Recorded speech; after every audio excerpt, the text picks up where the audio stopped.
देखिए हम लोग पढ़ रहे थे मध्य भारत का इतिहास में, मध्य भारत का इतिहास में हम लोग गुलाम वंश के बारे में पढ़ रहे थे। किसके बारे में पढ़ रहे थे? गुलाम वंश में हम लोग पहले पढ़ चुके हैं कुतुबुद्दीन ऐबक और आराम शाह के बारे में पढ़ चुके हैं। कुतुबुद्दीन आराम शाह का जो वंश का नाम पड़ा था वो अलग से किस नाम से जाना जाता है? कुतुबी वंश। किस नाम से जाना जाता है? उसके बाद आराम शाह के बाद जो अगला शासक गद्दी पर बैठा था वो कौन बैठा था? इल्तुतमिश बना था। आराम शाह के बाद गद्दी पर बैठने वाला कौन था? इल्तुतमिश बैठा था। और ये जो इल्तुतमिश था वो भी गुलाम था। वो गुलाम था किसका था? कुतुबुद्दीन ऐबक का। इसीलिए कुतुबुद्दीन ऐबक को इतिहासकारों ने नाम दिया गुलामों का गुलाम। क्या नाम दिया? गुलामों का गुलाम। तो जैसा कि माना जाता है गुलाम वंश का शासनकाल में जो कुतुबुद्दीन इल्तुतमिश का जो शासनकाल माना जाता है 1211 से कितना तक माना जाता? 1236 ईस्वी तक। अब 10 में बेटा जो 1 साल का गैप है वही आराम शाह का शासनकाल था 8 महीने का। तो ईयर में पकड़ते हैं इसलिए 10 से 11 आराम शाह को बोलते हैं और 11 से लेकर 12 आपका 36 ईस्वी तक का जो शासनकाल माना जाता है वो माना जाता है इल्तुतमिश का। तो जैसा वो अपने गुलाम का था आगे चल के उसे कौन सा कुतुबुद्दीन ऐबक ने अपना दामाद स्वीकार किया और दिल्ली की गद्दी पर बैठने कौन चला गया? इल्तुतमिश। इसलिए दिल्ली पर गद्दी पर बैठने क्या? क्योंकि आराम शाह एक योग्य शासक नहीं था। तो आराम शाह योग्य शासक नहीं था तो इतने बड़े साम्राज्य को संभालेगा क्यों? वजह ही था क्योंकि आपसी मतभेद चालू हो गया था। जब कुतुबुद्दीन ऐबक की मृत्यु हो गई तो उसके सहयोगियों ने क्या कर दिया? विद्रोह कर दिया। क्यों? इसलिए कुतुबुद्दीन ऐबक के समतुल्य बहादुर 2 और गुलाम थे। एक गुलाम का नाम था क्या? बोलो, कुबाचा। और एक का नाम एल्दोस, क्योंकि वो कुतुबुद्दीन के समकालीन थे। तो जब एक मर गया तो दोनों अपने साम्राज्य को हथियाने में लग गया। तो सोचा इसको कंट्रोल कौन किया जाएगा? तो इसीलिए उसे क्या हुआ? इल्तुतमिश को आना पड़ा। बदायूं से कहां आना पड़ा? दिल्ली में आना पड़ा। और वो दिल्ली पर गद्दी पर बैठा और वहां उसकी योग्यता को देख करके कि वहां की जनता ने उसे सुल्तान की उपाधि दी। किसकी उपाधि दी? तो इसीलिए बोला जाता है कि पहला दिल्ली सल्तनत का कौन सा शासक था जिसे सुल्तान की उपाधि मिली? तो कौन से शासक था? इल्तुतमिश मिला। क्योंकि कुतुबुद्दीन ऐबक को जो सुल्तान की उपाधि धारण की उन्होंने स्वीकार नहीं किया और एक सिपा सालार के रूप में काम करते रहे। बोला नहीं हम सुल्तान की उपाधि धारण नहीं करेंगे। तो इल्तुतमिश जिससे पहले जो गद्दी जो था राजधानी बनी थी वो कहां थी? लाहौर। और उसको उठा के कहां लेके आया? दिल्ली ले आया। और उसने सबसे पहले काम यह किया कि जितने भी उपद्रवकारी थे, जितने भी विद्रोही थे, सबको उसने दबाया। और उसके दबाने के लिए अपने बेटे को भेजा जो बंगाल और बिहार को किसने मिला लिया? दिल्ली में। और कब मिलाया दिल्ली में? 1226 से 27 का बीच में वो कहां मिला लिया? फिर दिल्ली में मिला लिया। उसी प्रकार कुबाचा जो शासन कर रहा था उसको भी शामिल कर लिया। इसके बाद जब पूरे साम्राज्य का एकीकरण कर लिया तो फिर उसके बाद उसने कुछ जनता के लिए काम भी किया। और सबसे प्रमुख काम किया वो कि उसके जो ससुर साहब थे जिसका नाम था कुतुबुद्दीन ऐबक, उसके द्वारा जो मीनार अधूरा था उसको कंप्लीट कराया। क्योंकि सबसे बड़ी उपलब्धि उसको मानी जाती है। क्यों? क्योंकि वो तर्ज किसके तर्ज पर बना था? अफगानिस्तान के मीनार के तर्ज पर बना था। तो बोला भारत में भी होना चाहिए इसीलिए बनाया। उसके बाद उन्होंने शासन व्यवस्था को सुदृढ़ की। क्योंकि आपको शुरू से हिस्ट्री में पढ़ाते आ रहे हैं कि जब तक कोई भी जनता राज्य के प्रति तभी पूर्ण समर्थन भाव होगा जब वहां का शासक अच्छा होगा। जिस प्रकार हमारे झारखंड की जनता संतुष्ट तभी होगी अच्छी तब जब हमारे देश का राज्य का मुख्यमंत्री होंगे। अगर मुख्यमंत्री अपनी जनता की भावनाओं को अच्छी तरीके से समझने लगेंगे जनता सुखी होंगे, अच्छी शासन व्यवस्था चलेगा, अच्छा एजुकेशन चलेगा। आरबीसी जितने एक जनता के नीड चाहिए अगर सबसे फुल पड़ेगा दैट इज बेस्ट, क्या बोला जाएगा? राजा माना जाएगा। तो सेम इल्तुतमिश ने वही काम किया।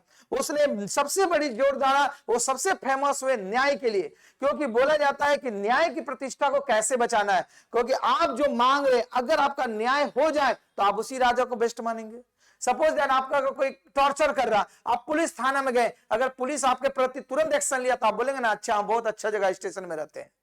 अगर आपके पास हो गया आपके प्रति कोई पुलिस थानेदार कोई कार्रवाई अच्छा नहीं कर रहा तो आप बोलेंगे नहीं ये जगह रहने के लिए सेफ नहीं है। आप बोलते हैं ना सेफ माहौल नहीं है, हमको दूसरा जगह प्लान करना पड़ेगा। तो इसीलिए जनता में पहले राजा के प्रति विश्वास जितना था इसीलिए उन्होंने जनता दरबार लगाया। और जनता दरबार के लिए उन्होंने एक शर्त रखा कि जनता दरबार में वही व्यक्ति आ सकता है जिसको फरियाद करना है। और फरियाद करने के लिए उसका एक सिस्टम बना था। सिस्टम क्या बना था? वो अपने दरबार में संगमरमर के 2 क्या बनाए थे? शेर बनाए थे। और उसके गले में घंटी क्यों? कि राजा तक आवाज पहुंचेगा कैसे? तो कुछ बजाएगा तभी ना समझेगा। आप तो मोबाइल फोन तो नहीं है, हाँ जी स्पीड डायल करो, 108 नंबर 100 नंबर डायल करेंगे तो तुरंत एम्बुलेंस आ जाएगा और पुलिस थाना लग जाएगा। 100 नंबर है ना किसका, हाँ 100 और 108 भारत सरकार के द्वारा दिया गया, ये यूनिक नंबर है, ये लगेगा कंट्रोल रूम में ही लगेगा। तो उसी प्रकार सेल फोन था नहीं, तो इन्होंने बोला कि राजा तक आवाज कैसे पहुंचेगी, राजा का नींद कैसे खुलेगा, तो इसलिए घंटे की व्यवस्था की गई। ये आप मूवी में देखते थे कि घंटा बजाने पर वो पता चलता है। स्कूल में आपको घड़ी नहीं रहता था तो क्या होता था, घंटी मारता था, एक बेल मारा 1 घंटा खत्म, 2 बेल मारा तो 2 घंटा खत्म, 3 बेल उसका घंटी लगता है ना कि मेरी तीसरी घंटी चल रही है, चौथी घंटी, तो चौथी घंटी का किताब पलट लेते थे, 5वीं घंटी में 5वीं घंटी का किताब पलट लेते। क्यों था सिस्टम, क्योंकि वो सिस्टम से सब चल रहा था। तो इल्तुतमिश ने भी इसी तरह का पाल किया था कि अगर कोई हमसे डायरेक्ट कांटेक्ट में आएगा कोई व्यक्ति तो उसका कंडीशन को फॉलो करना पड़ेगा, और वो कंडीशन तो उसे घंटी, और सबसे बड़ा कंडीशन था जो भी फरियाद करके आएगा वो उसको उस दिन लाल ड्रेस पहन के आने पड़ेगा, जिससे राजा को किले का दूर से ही दिख जाए कि वो लाल कलर का कोई व्यक्ति घंटा बजा रहा, तो दिन रात घंटी में बजाने लगेगा। आप लोग घर में बेल रहता है, बच्चा है इधर टिप दिया, फिर बच्चा है टिप दिया, पगलेले बोलता है बेल को खोलिए दो, कर देते हैं ना, कर देते हैं, लेकिन बेल को आप क्या करते हैं, उससे बचाने के लिए ऊपर रख देते हैं, ऐसा जगह लगता है जिसके बच्चा लोग टच नहीं हो, जो जिसका दरकार है कोई बेल रहता है ना, डोरबेल, और जो शौक है आया अगर नीचे रख दे, कोई आया टीपा, फिर दरवाजा खोले, कोई आया टीपा, परेशान टीपने लिए बेलों का तरवे काट देते हैं कि दिन भर परेशान है, कान आ गया दरवाजा पर। तो इसीलिए वो शर्त रखे और उसने अपनी शासन व्यवस्था चले। दूसरी, अपने राज्य को सुरक्षित करना था, और राज्य को सुरक्षित करने के तरह जिस तरह वो गुलाम था उसी प्रकार 40 एकदम सरदार को नियुक्त किया था। कहा जाता था कि अगर किसी को इल्तुतमिश से भिड़ना है तो पहले उस 40 सरदारों से भिड़ना पड़ेगा। तो 40 इसीलिए उसका टाइटल दिया, क्या नाम दिया, चालीसा। और दूसरी भाषा में क्या नाम दिया था, दूसरी भाषा में उसने नाम दिया था, हाँ चलगा करके कुछ नाम था उसका, चहलगानी। तो देखो उसके बाद इसका सबसे इंपॉर्टेंट बात, अपनी सुरक्षा कर लिया, जनता दरबार में फरियाद भी लगा लिया। अब आमदनी कैसे हो, राज्य का आमदनी का भी तो जरिया होना चाहिए। तो आमदनी का जरिया जनरली कृषि था, इंडस्ट्रियल एरिया तो था नहीं, और व्यापार था। तो क्या किया इन्होंने, सबसे पहले दिमाग लगा कि हम अपने राज खजाने से जनता को वेतन नहीं देंगे। मैंने उसके दरबार में जितना भी सैनिक काम करता था और जितने भी अधिकारी थे, बोले हम राज खजाना से नहीं देंगे। ऐसा टेक्निक लगाया कि वही लोग राज खजाने में पैसा डालेगा। क्यों, कि इसलिए कि मान लो अगर हम रखेंगे तो हमको अपना राज खजाना खाली करना पड़ेगा, वेतन देना पड़ेगा, और अगर हम वेतन नहीं देंगे तो कोई भी सैनिक काम करेगा मेरे अंदर, नहीं। तो उन्होंने एक प्रथा लाई जिसका प्रथा का नाम था इक्ता व्यवस्था या इक्ता प्रथा। इक्ता का मतलब होता है भूमि देना। तो जितने भी उसके अधिकारी और सैनिक थे वो बांट दिया कि ये एरिया तुम्हारा भूमि का है। अब क्या होगा, राजा को भी काम सुटेबल करेगा और उसको वेतन भी नहीं देना पड़ रहा था, वो वेतन सब वहां से इकट्ठा हो जा रहा था। तो इसीलिए आपका क्वेश्चन अगर पूछा जाएगा एकता व्यवस्था प्रारंभ करने वाला दिल्ली सल्तनत का शासक का नाम बताइए, तो क्या बनाएंगे, इल्तुतमिश। याद रखिएगा, वो वेतन देने का ये सिस्टम चालू किया था। ठीक, यहां तक आप लोगों को बता दिए थे। उसके बाद अगली कड़ी में था, इन्होंने अपने समय में माने व्यापार का लेन देन का कोई माध्यम होना ना चाहिए। तो व्यापार का लेन देन क्या होता, अनाज से अनाज होता था। तो लेकिन जब शासक हुआ तो शासक तो अनाज का बोरी रखेगा नहीं, कि रखेगा, लाओ जी किसान भरो 2 क्विंटल बोरा का बोरा, तो उसका महले भर जाएगा। तो इसीलिए उन्होंने व्यापार के लिए माध्यम सीखा, क्या, सिक्का, क्वाइन। और उस 2 तरह के उन्होंने सिक्के चलाए, एक चांदी का और एक तांबे का। अभी जो हम लोग सिक्का देखते हैं ना चांदी है ना तांबा, ना लोहा भी नहीं है ना स्टीले है। 1 रुपए का सिक्का लोहा भी नहीं है, मिलावट है, मिला हुआ मांस है। 60-40 या 70-40 का 30 का रेशियो चलता है।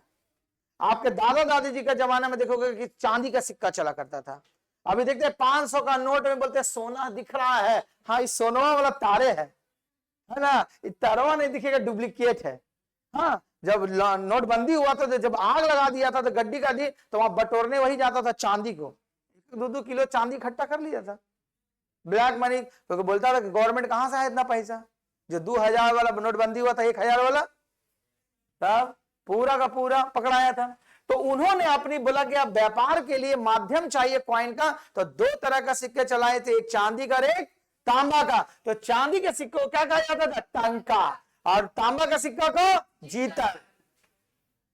ठीक है, उसके बाद उन्होंने कुछ अपनी परंपरा मतलब भारतीय सभ्यता और संस्कृति में यहाँ के लोग विद्रोह न करें, तो उसके समर्थन में क्या किया, जो चांदी का सिक्का जारी किया, एक तरफ शिव के नंदी का और दूसरी तरफ क्या हुआ, चौगान घोड़सवार। अब बोलेंगे सर चौगान क्यों कर रहे, किया, इसका वजह था क्योंकि इसका मालिक का जो मृत्यु हुआ था वही खेलते हुए हो गया था। अपना मालिक का भी याद में रहना चाहिए। आप जिस देवी देवता को मानते हैं वहां उसको फोटो लगा के रखते हैं, जो कुछ करते हैं तो भगवती का नाम पहले कॉपी में उसी का नाम तब लिखना चलो, परीक्षा में पूरा अपना जो अपना फेमस देवी देवता होता है उसका नाम लिखे आज एकदम 100 में 100 आ जाना चाहिए। साल भर नहीं पढ़े, आज ही तो हम पढ़िए रहे, पूरा आ जाना चाहिए। डर लगता है, डर किससे लगता है, एग्जाम से। तो एग्जाम से लिए कौन सबसे याद करते हैं, जो अपना प्रिय होता है उसी को याद करते हैं। तो इसीलिए इन्होंने जब सिक्के चलाया तो बोला कि भारतीय सभ्यता संस्कृति को ध्यान में रखते हुए एक तरफ शिव के अंकित किया नंदी का और दूसरी तरफ चौगान घुड़सवारी का सिंबल मिला, जो अभी भी हमारे देश में प्रथा चली जा रही है। जब भी किसी महारथी का 100 वर्ष 150 वर्ष पूरा होता है तो उसके द्वारा भारत सरकार के द्वारा डाक टिकट जारी किया जाता है या सिक्का जारी किया जाता है।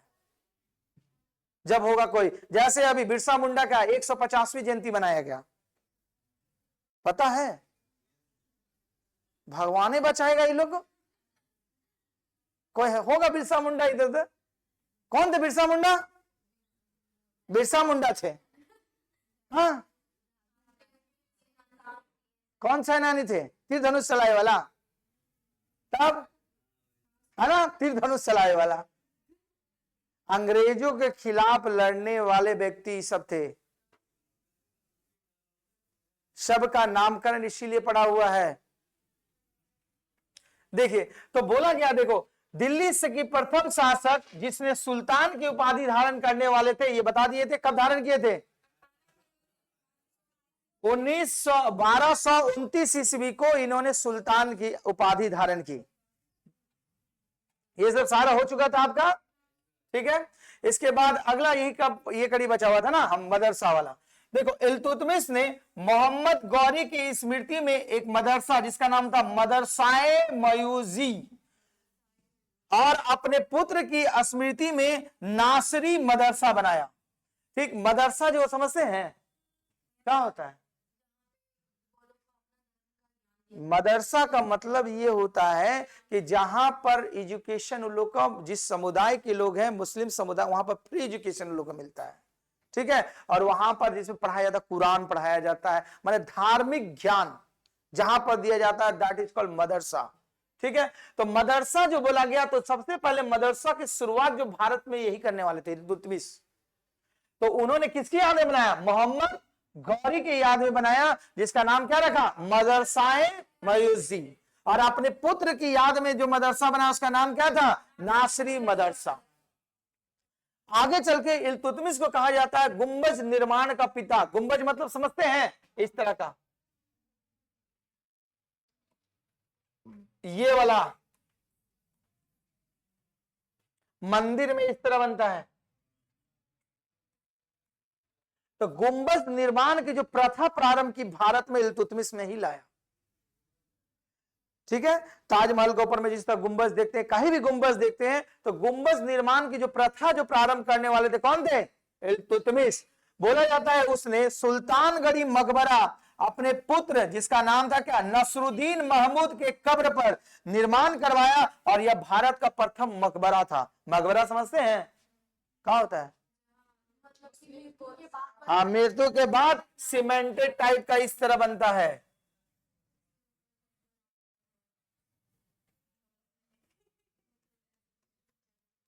इस तरह का बनता है मकबरा, ठीक है। तो मकबरा की जो प्रथा स्टार्ट की थी इल्तुतमिश ने ही प्रारंभ की थी। तो गुंबज निर्माण की प्रथा किसने प्रारंभ की थी, इल्तुतमिश। मदरसा निर्माण का गुंबज, उसके बाद आपका मकबरा के निर्माण का, ये जो प्रथा भारत में सिस्टम जो लेके आए थे इल्तुतमिश से, क्योंकि इल्तुतमिश जो मूल रूप से क्या था, तुर्कमिस्तान था, ठीक। ये सब वहीं के निवासी थे, तो वही परंपरा जब भारत में आएंगे तो फॉलो करेंगे। आगे बोला गया है ख्वाजा मयूद्दीन चिश्ती, जो बहुत फेमस दरगाह कहां है, अजमेर में। तो बोला जाता है ख्वाजा मयूद्दीन चिश्ती का दरगाह को इल्तुतमिश द्वारा ही बनाया गया है। अभी वर्तमान में जो ख्वाजा मयूद्दीन चिश्ती का दरगाह देखते हैं जो अजमेर शरीफ में है, उसको बनाने का जो श्रेय जाता है वो इल्तुतमिश को ही जाता है, याद रखिएगा। उसके बाद बोला गया इल्तुतमिश का जो मृत्यु हो गया कब हुआ? 30 अप्रैल 1236 ईस्वी में जब इल्तुतमिश की मृत्यु हो गई तो माना जाता है अपने जीवन काल में ही रजिया सुल्तान को उत्तराधिकारी नियुक्त किया गया था, क्योंकि उसके जो दो पुत्र थे, एक पुत्र तो मन गया था और एक अयुग्म पुत्र था, और उसकी एक बेटी थी जिसका नाम था रजिया सुल्तान। तो रजिया सुल्तान ही अपने पुत्र से ज्यादा उसके पुत्री योग्य थी, इसीलिए अपने जीवन काल में ही अपनी बेटी को अपनी शासन का उत्तराधिकारी नियुक्त कर दिया था। किसको नियुक्त किया था?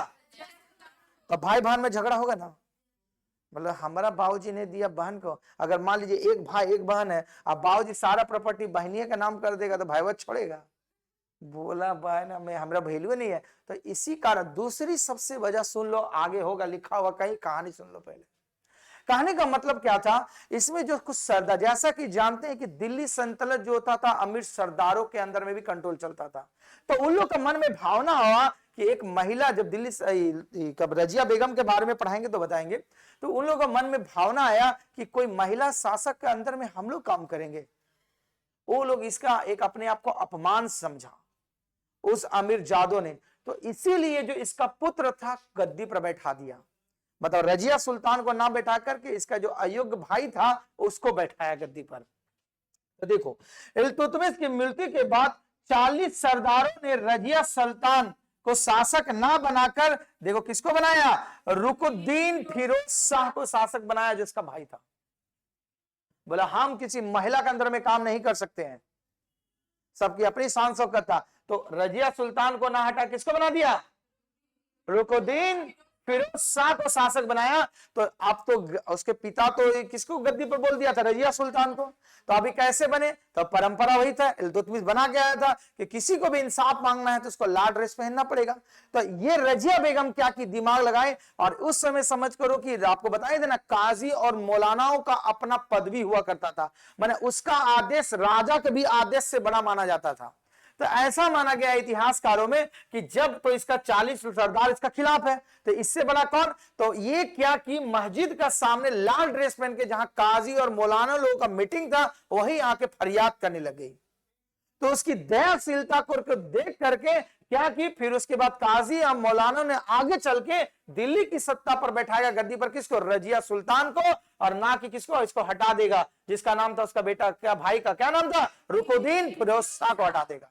तो वही बोला गया है, रजिया ने न्याय के लिए लाल वस्त्र पहनकर मस्जिद के आगे चली गई, जहां पर जनता के हस्तक्षेप के बाद उसे शासिका बना दी गई।